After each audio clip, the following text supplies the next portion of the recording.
Yo, what is up guys? Snap here. Today we're going to be talking about a brand new support build that is going to be coming out in the Legacy of Frisia event here. It's only going to be possible with the new ascendancies. But first, we need a quick history lesson on Blood of Corruption and Gluttony of Elements. So 6 years ago now in Delve League, we were the first people to ever hit 1000 Delve, 1500 Delve, and 3000 Delve back when we were playing in a 6-man push group. If you're unaware, we were hardcore abusing Gluttony of Elements and Blood of Corruption to become immune to all damage except for physical dots. Now, after we did our group push in Delve to first 3000, Blood of Corruption and Gluttony was basically nerfed, and two things happened to it. They made it so you cannot gain Vaal souls while the aura is active, and it gives you curse immunity while active, so you can't self-curse to extend the duration or anything like that. Surely these two safeguards they put in place would prevent somebody from getting permanent Gluttony ever again. If you're unaware how Gluttony works, basically whenever you take elemental damage, not just hits, all elemental damage, dots and hits, it will heal you for that amount instead. Now, interestingly, if you convert a hit 50 to Fizz and 50 to Elemental, the heal will happen simultaneously, and therefore it will basically have a net 0. It will never hit your health bar. So you're completely immune to elemental damage. In Path of Exile, there's a way to become immune to chaos damage, which is of course CI. The last remaining problem, of course, is how do you mitigate physical damage? Well, is taken as, of course, exists in the game through the use of Cloak of Flame here, which gives you 40% Fizz taken as fire, and then of course Lightning Coil, 50% physical damage taken as lightning damage. But this is from hits. It's important to realize this. Now, if I convert 40% of the damage of a Fizz hit over to Elemental, the problem is that your resistances reduce the damage of the hit first before Gluttony heals you. So this led to the advent way back in the day of using Veil of the Night. Essentially was a way to get 0% resistances to make it so that if you put on a lightning coil or any other conversion, you could heal an amount that was greater than the original physical hit. Now, back in Delve, this would not protect you from physical dots because we were all using lightning coil, which was only from hits. However, the unique Cloak of Flame was changed recently to become all damage, which means that you can now become immune to fizz dots as well for a complete immortal build. But in order to achieve this, you need to basically dumpster your resistances, or specifically your fire resistance. The question is, Gluttony's a Vaal aura, how do you obtain 100% uptime after they nerfed this skill back in Delve League? Well, the new Architect of the Vaal Ascendancy makes it possible. This specific node, 50% reduced soul gain prevention duration, is the star of the show. If you know about POE, when you have a reduced stat of something, the closer you approach to 1 or 0 of that stat, the increasing return you get. It is a non-linear relationship. So as your reduced soul gain prevention here approaches 1, you're getting a greater and greater amount of gap back from the duration of the Gluttony and the lockout duration. There are, of course, other sources of reduced soul gain prevention, one of them being Yao-Max, you can get 8%, and then, of course, the other one being Soul Catcher, which is 10%. You can put a Enkindling Orb on this for extra flask effect. This makes it 17%, and of course, you can scale flask effect on the tree, as well as gear. So with this particular setup, we have a 6.93 second soul gain prevention and a 6.897 skill duration, which is a 0.06 second gap in the Gluttony. So we can activate the Gluttony, and the soul gain prevention pretty much lines up so that the soul gain prevention stops right when the aura drops. The next step is to backfill a Soul Ripper full of souls so that it can activate as soon as the Gluttony aura drops. If you're unaware how Soul Ripper works, if you are currently on lockout from using Vaal skills, it is actually impossible to push these flasks. It will not let you push them, which means that if you use an enchant with use on full, these will automatically press themselves whenever the Gluttony ends, refilling your Gluttony back to full instantly. So the instant the Gluttony ends, you'll be able to push your flask, giving you another charge, which you can then repress the Gluttony for an infinite cycle for nearly 100% uptime. The only downtime being, of course, this 0.06 second gap between the soul gain prevention ending and the aura ending, where you can then repress the aura. So no matter what you do, there's always going to be that tiniest little gap in between when the Gluttony drops, the souls refill, and you push the next Gluttony. But other than that, it's like 99%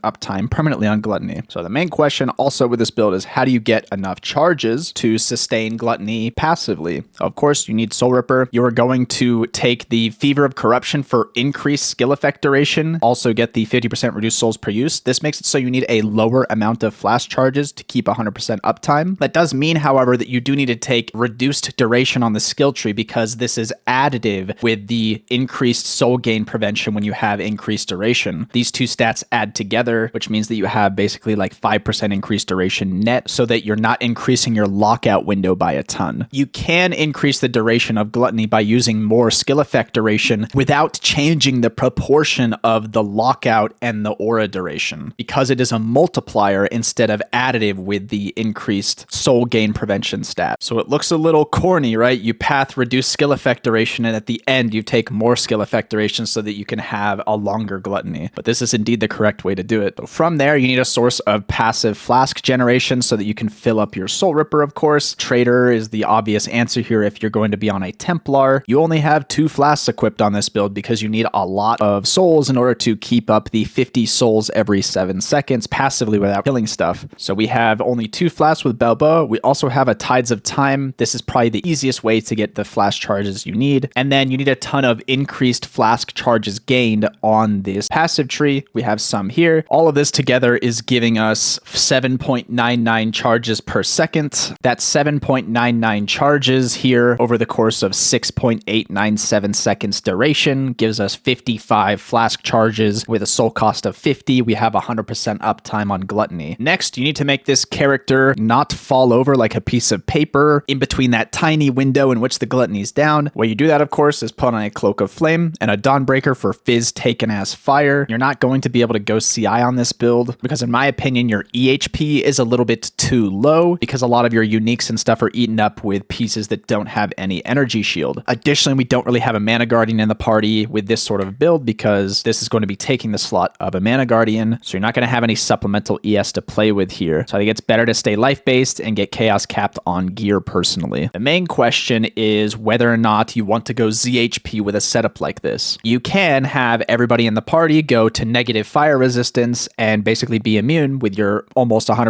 uptime in Gluttony. But that very small downtime is very dangerous because if you do go ZHP, you take 1 hit when the Gluttony's down, you're going to die, maps break, it's not great. I don't think it's worth it in 6-man to go ZHP, but I could see some arguments where you actually have some 3, maybe 4-man setups run literal ZHP characters, crutch on Gluttony for all of their defenses, and if they die every once in a while, then so be it, because they can just walk back in. There's going to be, 2-3 extra portals to use. Rest of the gear is a little uninteresting here. I just put res and, life jewels here, and then the skills can honestly be really whatever utility you want. You can run some excess auras here. You can run your own pet blood. You can run frost shield, whatever utility you really want to jam in here, but the core of the build doesn't even need any skills because your only job is to keep 100% uptime on Gluttony. This build is a Templar and is probably going to be taking the place of a Mana Guardian in the 6-man comp just because a Mana Guardian is a little redundant because a Mana Guardian just serves to make the whole party tankier overall, but this can basically make you immune to elemental damage, and then if you get everybody else to have a little bit of Fizz taken as elemental, they can become mostly immune to Fizz anyways. So it's pretty easy just to replace a Mana Guardian 1-to-1 in this situation and just turbo crutch on Gluttony. Listen guys, there's absolutely no possible way that this gets nerfed before it goes live. It goes one of 2 ways. Either it doesn't get nerfed and we get to play a cool new support, or 2, it gets nerfed and we still have to think about our builds and defenses, which would make the game a little more interesting, right? Because really, there's just no possible way Mark is watching my stream and personally nerfs all of the fucking builds I make, okay? There's just no way. So yeah, this is kind of the first build kind of caught my eye out of all of these ascendancies. There's still a few more yet to be revealed. I don't have a convincing ascendancy for a lot of the characters yet. I still don't know what the carry is going to be, so I'm going to wait until all the rest of the ascendancies come out before we kind of put together the full 6-man party comp that we might be playing in the upcoming event here. If you have any questions, you want to leave them in the comments. I try to answer as many as I can, and once again, I'm Snap, and thanks for watching.